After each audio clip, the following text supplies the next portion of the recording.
Continuing our special election coverage this morning, J.B. Pritzker will get a second term as Illinois governor.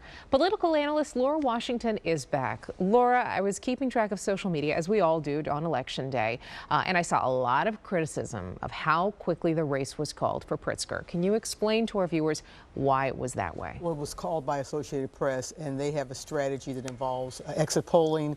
They use statistics from past races and other analysis to come up with an estimate of where the races are. So, according to Associated Press, they knew enough right after the polls closed to be able to declare the winner. I think a lot of people were angry about that, particularly because there were still people waiting at the polls to vote, and they really shouldn't be calling races until, and especially when there's still people out there that can be influenced until we know for sure. So that's understandable.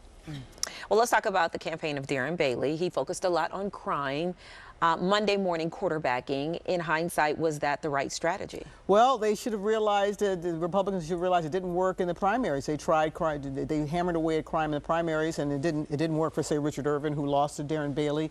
And it wasn't something that was going to resonate with voters, particularly the voters that Bailey needed to get in the Chicago suburbs. I don't think that they were as concerned about it as maybe people in the city might be. Kind of makes you wonder why they didn't shift when they had the blueprint or the knowledge then that it didn't work in the primary, and then you stick with the same thing. I think that was all on Darren Bailey in terms of the governor's race. He decided he wanted to remain to the right, to be a conservative, downstate person who was going to bring change to Illinois.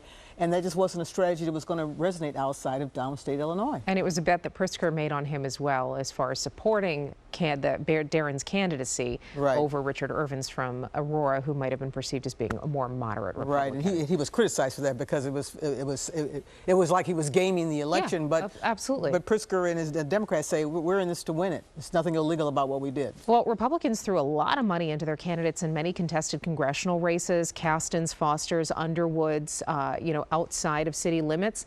However, they weren't able to walk away with any of those wins there. What does that say about the GOP in Illinois? It says the Republican Party is in real disarray and that they don't have strong leadership. In fact, Republican House Leader Jim Durkin is going to be really under the gun and going to be seriously criticized. And some people say he may have a challenge for his leadership position because of the debacle from the Republican point of view that we saw yesterday.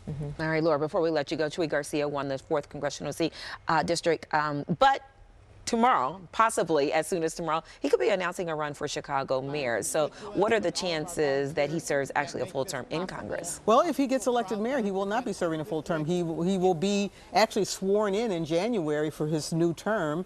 If he were to win in February or in a runoff in April, then he would vacate the seat, and there would have to be someone would have to be appointed to that seat. So he may not be in that seat for long. And you can see from those margins there, he's very popular. What, 68% to what, 29%? Right. Well, of course, he's running in a heavily Democratic ward, but he does have a very high profile. He knows how to raise money. He has a political organization. So if he gets into the mayor's race, he's got a big head start.